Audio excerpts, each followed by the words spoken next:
نحمده ونصلي على رسوله الكريم فأما بعد أعوذ بالله من الشيطان الرجيم بسم الله الرحمن الرحيم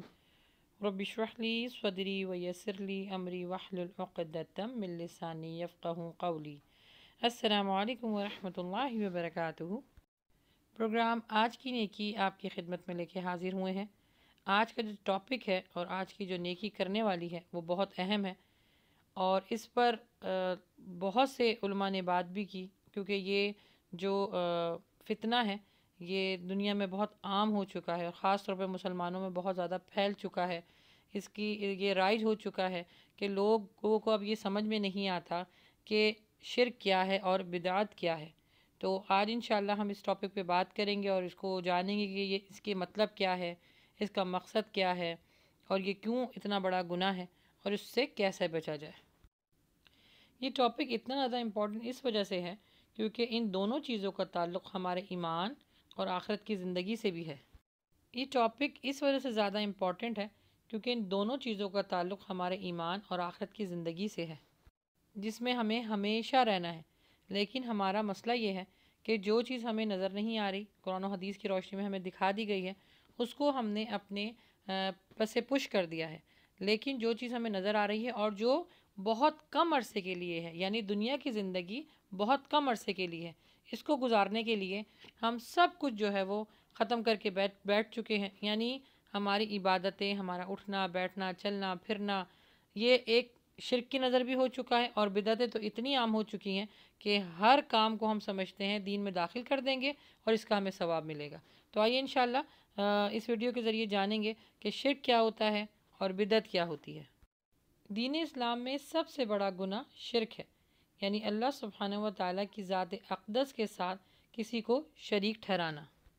اور اللہ سبحانہ و تعالیٰ سب گناہوں کو معاف کر دے گا اگر انسان توبہ کر لے، لیکن اگر جو حالت شرک میں مر گیا، اللہ سبحانہ و تعالیٰ اس کی مغفرت نہیں کروائے گا، اور اس کا ٹھکانہ صرف اور صرف جہنم ہوگا، جہاں وہ ہمیشہ رہے گا۔ سیدنا ابو بکر سے مروی ہے کہ نبی صلی اللہ علیہ وسلم نے فرمایا، کیا میں تمہیں سب سے بڑے گناہ کی خبر نہ دے دوں؟ یہ جملہ اللہ کے نبی صلی اللہ علیہ وسلم نے 3 بار کہا، اور اللہ کے نبی صلی اللہ علیہ وسلم جو جملہ 3 بار کہتے تھے تو اس کا مطلب ہے کہ وہ بات میں بہت صداقت ہوتی تھی، اور وہ بہت انفسائز کر کے کہا کرتے تھے کہ اس پر توجہ دو۔ پھر صحابہ نے عرض کیا، یا رسول اللہ صلی اللہ علیہ وسلم، ضرور، ہم سننا چاہیں گے۔ تو اللہ کے نبی صلی اللہ علیہ وسلم نے فرمایا کہ سب سے بڑا گناہ اللہ کے ساتھ کسی کو شریک کرنا ہے۔ در حقیقت شرک توحید کی ضد ہے۔ شرک سے مراد اللہ سبحانہ تعالیٰ کی ذات، صفات، عبادات، حقوق، اختیارات، بندگی اور ربوبیت میں کسی غیر اللہ کو اللہ کے ساتھ حصہ دار بنا دینا یا اس کا ہم سفر بنا دینا۔ اور یہ حماقت اور گناہ صرف اور صرف انسان ہی کرتا ہے۔ اللہ کی ساری مخلوق اللہ سبحانہ و تعالیٰ کو ایک مانتی ہے، اس کی حمد و ثنا بیان کرتی ہے، لیکن انسان اتنا ناشکرا ہے کہ اللہ سبحانہ و تعالیٰ نے اس کو اتنا عطا کیا، اپنی اتنی نشانیاں دکھائیں، اس کے باوجود بھی وہ اس کے ساتھ کسی نہ کسی کو شریک کر دیتا ہے۔ اللہ سبحانہ و تعالیٰ اپنی ذات میں یکتا اور لاثانی ہے، واحد ہے، احد ہے، اول ہے، آخر ہے، ظاہر ہے، باطن ہے۔ تمام تعریفیں اسی کے لیے ہیں، وہ عبادت کے لائق ہے۔ اللہ سبحانہ و تعالیٰ خود اپنی تعریف کرتے ہوئے بتاتا ہے، سورہ شور آیت نمبر 11 میں، لَيْسَ كَمِثْلِهِ شَيْءٌ وَهُوَ السَّمِيعُ الْبَصِيرُ، اس جیسا کوئی نہیں، وہ سننے اور دیکھنے والا ہے۔ اچھا، شرک بھی جو ہے وہ 2 طریقے کے ہوتے ہیں، 2 قسم کے ہوتے ہیں۔ ایک شرک ہوتا ہے جس کو بولتے ہیں شرک اکبر، اور ایک ہوتا ہے شرک اصغر، یعنی بڑا شرک اور چھوٹا شرک۔ جسے شرک اکبر کہا جاتا ہے، وہ یہ ہوتا ہے کہ اللہ کے علاوہ کسی اور سے مدد مانگنا، کسی کی عبادت کرنا، کسی کی پوجا کرنا، اس کو اللہ سبحانہ تعالیٰ کے ساتھ شریک کرنا یا اس سے زیادہ بڑھا دینا، اور اللہ کی ذات، صفات، عبادت میں اس کو شریک ٹھہرانا، یہ جو ہے شرک اکبر کہلایا جاتا ہے۔ اور اس کی بھی مختلف جو ہے وہ شکلیں ہوتی ہیں، اور ہمارے معاشرے میں اس کی مختلف صورتیں ہیں جو آپ کو ہر طرف پھیلی نظر آئیں گی، یعنی مسلمان کنٹریز میں بھی یہ شرک اکبر بھی ہو رہا ہے۔ جی، میں آپ لوگوں کو ایک لسٹ بتاتی ہوں، اور اس کو سنیے گا غور سے، اور اپنا بھی محاسبہ کیجیے گا کہ کہیں ایسا تو نہیں کہ ہم یہ سمجھ رہے ہیں کہ یہ تو ایک اللہ سبحانہ تعالیٰ کی عبادت ہے، اور وہ کہیں شرک اکبر یا شرک اصغر تو نہیں ہے۔ تو اس لیے اس کو سنیے۔ غیر اللہ کے نام پر ذبح کرنا یا غیر اللہ کے لیے ذبح کرنا۔ اچھا، غیر اللہ کے نام کا کھانا کھانا، یہ جو ہے نا غیر اللہ کے نام کا کھانا کھانا، یہ ہمارے معاشرے میں بہت عام ہو چکا ہے۔ کس نام سے؟ نظر و نیاز کے نام سے۔ کیا کہا جاتا ہے کہ امام حسین کی ہم نے فاتحہ کروائی، یا ہم نے جو ہے وہ بڑے پیر کی جو ہے فاتحہ کروائی، یہ اس طرح کے الفاظوں کو استعمال کر کے کھانے کے اوپر، تو یہ غیر اللہ کا کھانا ہو جاتا ہے اور یہ شرک اکبر میں آتا ہے۔ اس طرح کی نظر و نیاز کھانا یا کروانا یا اس میں شریک ہونا، یہ سب جو ہے گناہ کبیرہ ہے۔ حدیث میں آیا ہے کہ اللہ کے نبی صلی اللہ علیہ وسلم نے فرمایا، ایسے شخص پر لعنت ہے جو اللہ کو چھوڑ کر کسی غیر اللہ کے نام پر ذبح کرے۔ ایسی صورتحال میں جو قصائی حضرات ہیں ان کو اس چیز کا بہت خیال رکھنا چاہیے کہ جب وہ کوئی بھی جانور ذبح کر رہے ہوں تو میک شور کہ وہ اللہ کا نام لیں، کیونکہ عموماً دیکھا گیا ہے کہ لوگوں کے منہ سے آل فال نکل رہا ہوتا ہے، گالی گلوچ کر رہے ہوتے ہیں یا دنیا کی جہاں کی باتیں کر رہے ہوتے ہیں اور جانور کے اوپر چھری چلا دیتے ہیں۔ تو یاد رکھیں کہ اس کو بہت کیئرفل ہو کے جو ہے وہ دیکھنا ہوگا۔ پھر دوسرا ہے قبر پرستی کرنا،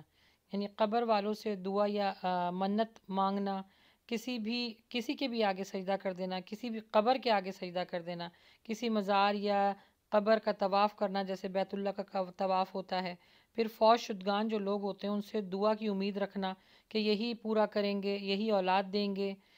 صاحب قبر سے اس طرح کی دعائیں مانگنا کہ وہ ہمیں رزق دیں گے، ہماری پریشانیوں کو دور کریں گے، یہ سب جو ہے وہ شرک اکبر میں آتا ہے۔ اور اس کا ذرا جائزہ آپ اپنے اطراف میں لیں کہ ہم صاحب قبر والوں سے مانگتے بھی ہیں، ان کے آگے اللہ معاف فرمائے، لوگ سجدے بھی کرتے ہیں، طواف بھی کرتے ہیں اور ان سے منت بھی مانتے ہیں اور سجدے بھی کر لیا کرتے ہیں۔ تو یاد رکھیں یہ بہت بڑا گناہ ہے جو ہمارے اراؤنڈ میں ہو رہا ہے، ہمارے آس پاس جتنے بھی آپ دیکھیں اس طرح کا جو گناہ ہے وہ بہت عام ہو چکا ہے۔ اللہ کے نبی صلی اللہ علیہ وسلم نے یہودی و نصارہ پر اللہ سبحانہ تعالیٰ کی لعنت فرمائی ہے کہ جو نبیوں کی قبروں کو جو ہے وہ سجدہ گاہ بنا دیا کرتے تھے، تو ایسے لوگوں کے اوپر لعنت فرمائی ہے۔ پھر تیسرا ہے ستاروں کی تاثیر میں یقین رکھنا، یعنی جو ستارے یا جسے کہہ لیں آج کل ہم یہ کہتے ہیں کہ نجومی جو ہیں وہ آپ کو ستاروں کے حال دیکھ کے بتا دیتے ہیں کہ آپ کی زندگی میں آنے والا وقت کیا ہوگا اور کس طرح ہوگا۔ یاد رکھیں غیب کا علم صرف اور صرف اللہ جانتا ہے۔ جو بھی نجومی کے پاس گیا ستاروں کا یا اپنا حال پتہ کرنے ستاروں کے ذریعے، تو اس کا ایمان ختم، وہ جو ہے وہ مشرک ہو گیا، کیونکہ اس نے اس چیز کو سوچا کہ ستاروں کے اندر تاثیر ہے، وہی ہماری اچھی اور بری تقدیر بتا سکتے ہیں، اور نجومی کے بعد اس کانسیپٹ سے اس عقیدے کے ساتھ گیا کہ یہ ہمارے آنے والے مستقبل یا ہمارے معاملات کو درست کر سکتے ہیں یا بتائیں گے۔ اگر اس کے اندر اس کے پاس اتنا ہی علم ہوتا تو وہ اپنے حالات نہیں چینج کر لیتا، تو پھر وہ سڑک پہ بیٹھ کے کیوں مانگ رہا ہوتا؟ تو یاد رکھیں جس نے ستاروں کے ذریعے اپنا حال پوچھا یا بتایا، یہ دونوں ہی مشرک ہو جائیں گے، دار اسلام سے خارج ہو جائیں گے، یعنی نکل جائیں گے، ایمان کا ان کے ساتھ پھر کوئی تعلق نہیں ہوگا۔ پھر بعض اشیاء میں نفع کی موجودگی کا عقیدہ رکھنا، جیسے کسی نے کوئی انگوٹھی یا کوئی کلر یا کوئی نمبر یا کوئی تعویذ لٹکایا اور ان چیزوں پر ایمان رکھا کہ یہ چیزیں جو ہیں وہ ہمیں نفع اور نقصان بتائیں گی یا ہماری زندگی کی تقدیروں کو اچھا اور برا کر دیں گی، تو یاد رکھیں یہ عقیدہ بھی رکھنا شرک ہے۔ پھر دوسرا یہ ہے کہ یہ عقیدہ رکھنا کہ اللہ کے نبی صلی اللہ علیہ وسلم اللہ کے نور سے پیدا ہوئے ہیں، یہ نعوذ باللہ من ذالک اللہ کے نور کا حصہ ہیں۔ یاد رکھیں اللہ سبحانہ و تعالیٰ کے ساتھ ہم کسی کو بھی شریک نہیں ٹھہرا سکتے، چاہے وہ وقت کا پیغمبر ہی کیوں نہ ہو۔ اچھا، اب جان لیتے ہیں کہ شرک اصغر کیا ہوتا ہے، یعنی چھوٹا جو ہے شرک۔ بدشگونی کو جنم دے لینا، یعنی بدشگونی سے یہ کہ بلی راستہ کاٹ گئی تو اب میرے لیے اچھا اور برا ہوگا، اس طرح کی کتنی توہم پرستی ہم لوگوں میں موجود ہے۔ غیر اللہ کی قسم کھانا، کیونکہ قسم صرف اور صرف اللہ کی کھائی جاتی ہے، جو غیر اللہ کی قسم کھاتا ہے اس نے بھی گناہ کیا۔ پھر ہے اللہ کی رحمت سے نا امید ہونا، اللہ کی ناشکری کرنا، اللہ کی صفات کا انکار کرنا، اللہ کی آیتوں کو جھٹلانا، اللہ سبحانہ تعالیٰ کی ذات پر جھوٹ باندھنا، نبی صلی اللہ علیہ وسلم کی ذات پر جھوٹ باندھنا، اللہ کے جو اللہ کی حدود ہیں ان کا مذاق اڑانا، قبر کا عذاب قبر کا انکار کر دینا، تقدیر کا جھٹلانا، یہ بھی یاد رکھیں یہ چھوٹے چھوٹے گناہ ہیں، چھوٹے چھوٹے شرک ہیں، لیکن ان کی سزائیں بھی بہت بڑی بڑی ہیں۔ اور اللہ کے نبی صلی اللہ علیہ وسلم کی ذات کو یا تو اتنا بڑھا دینا کہ نعوذ باللہ من ذالک کے اللہ سے بھی اوپر، یا اتنا گھٹا دینا کہ ان کی کوئی اہمیت نہ سمجھنا۔ اور ایک اور چیز کہ باباؤں، پیروں، جعلی عاملوں اور جو اس طرح کے لوگ ہوتے ہیں ان کے پاس جانا بھی شرک ہے۔ ہم مسلمانوں کا المیہ ہی یہی ہے کہ ہم نہ علم کو سیکھتے ہیں اور نہ اس پر عمل کرتے ہیں اور نہ اس کے لیے کوشش کرتے ہیں۔ دنیاوی تعلیم کو حاصل کرنے کے لیے تو ہم ایڑی چوٹی کا زور لگا دیتے ہیں، لیکن جب دین کا معاملہ آتا ہے تو بس ہم یہ کہہ کے پیچھے ہٹ جاتے ہیں کہ یہ تو علماء کا جو ہے وراثت ہے یا علماء کا کام ہے، یہ ہمارا کام نہیں ہے دین پر عمل کرنا یا عمل کروانا۔ نبی صلی اللہ علیہ وسلم اور اس کو آپ کس طرح اپنی زندگی پہ لاگو کر سکتی ہیں کہ اللہ سبحانہ تعالیٰ نے قرآن پاک ہدایت کے لیے بھیجا ہے، شریعت بتائی ہے، طریقہ بتایا ہے زندگی گزارنے کا۔ قرآن پاک کا ترجمہ پڑھیں، تفسیر پڑھیں، علماء کے پاس بیٹھیں، دین کو سیکھیں، اس پر عمل کریں۔ ترجمہ تفسیر پڑھنا بہت ضروری ہے کیونکہ قرآن پاک میں ہمیں زندگی گزارنے کا طریقہ بتایا گیا ہے۔ اللہ کے نبی صلی اللہ علیہ وسلم نے فرمایا، اے مسلمانوں، قرآن پر عمل کرو اور اس میں جو چیزیں حلال ہیں اس کو حلال جانو اور جو حرام ہے اس کو حرام جانو۔ اس رب کی پیروی کرو جس کا وہ حقدار ہے، اس کے حکم سے انکار نہ کرو اور جو اس کی حدیں ہیں ان کو پار نہ کرو، اس کے ارادوں اور فیصلوں پر شک و شبہ مت کرو اور اس بات پر خود بھی عمل کرو اور دوسروں تک بھی یہ پہنچاؤ۔ تو رمضان کا مہینہ ہے، شرک سے بچنا، بدعت سے بچنا، اور کتنا بڑا آپ اجر پائیں گے اگر جو لوگ شرک سے اور بدعت سے بچ گئے اور آپ نے یہ پیغام دوسروں تک پہنچا دیا، اور آپ کے کہنے سے، آپ کے بتانے سے اگر وہ اس معاملات سے بچ گئے تو یاد رکھیں آپ کے لیے صدقہ جاریہ ہوگا ساری عمر کے لیے انشاءاللہ۔ اچھا اب بات کر لیتے ہیں بدعت۔ بدعت کیا ہے؟ بدعت کا معنی ہے دین اسلام میں ثواب سمجھ کر کسی چیز کا ایجاد کر دینا بدعت ہے، خواہ اس کا تعلق آپ کی عبادت سے ہو، آپ کے عقائد سے ہو، آپ کے کسی بھی زندگی کے معاملات سے ہو۔ کوئی بھی چیز یہ سوچ کر ایجاد کر دی گئی کہ اس کا ثواب ملے گا، وہ بدعت ہے۔ در حقیقت بدعت عربی زبان کا لفظ ہے جو بدعا سے نکلا ہے۔ اس کے معنی ہیں سابقہ مادہ، اصل، مثال، نمونہ یا وجود کے بغیر کوئی چیز، یعنی کوئی نئی چیز دین میں ایجاد کر دینا، یعنی اس کی کوئی اصل نہیں ملنا، کوئی حدیث سے نہیں اس کا تعلق، کوئی قرآن سے اس کا تعلق نہیں، بس یہ سوچ کے کر دینا کیونکہ یہ ایک اچھا کام لگ رہا ہے اس وجہ سے جو ہے یہ دین کا حصہ ہے۔ اللہ کے نبی صلی اللہ علیہ وسلم نے صحیح مسلم میں فرمایا ہے، کلو بدعۃ ضلالہ، ہر بدعت گمراہی ہے، اور ایک اور حدیث میں آیا ہے کہ گمراہی جہنم میں لے جانے والا سبب۔ کچھ لوگ کہتے ہیں کہ بدعت کی بھی دو شکلیں ہیں، ایک ہے بدعت حسنہ اور کچھ لوگ کہتے ہیں کہ ایک ہے بدعت صحیحہ۔ یاد رکھیں یہ اپنی بنائی ہوئی ٹرمز ہیں۔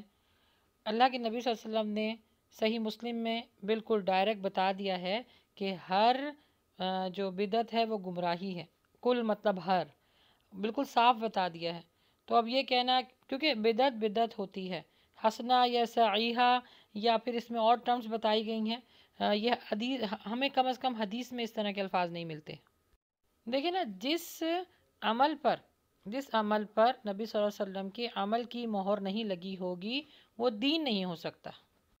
ایسا کوئی بھی ایسا کام جس میں ہم سوچیں کہ یہ بہت اچھا ہے، اس کا ہمیں ثواب ملے گا، ہم یہ سوچ کے کر رہے ہیں کہ اس کا اللہ تعالیٰ میں بہترین اجر عطا فرمائے گا، اس کا مطلب تو یہ ہوا نا کہ نعوذ باللہ من ذالک کے نبی صلی اللہ علیہ وسلم یعنی یہ پیغام ہم تک یا تو پیغام پہنچانا بھول گئے یا پھر بتانا بھول گئے نعوذ باللہ، یا پھر انہوں نے دین کو چھپا لیا۔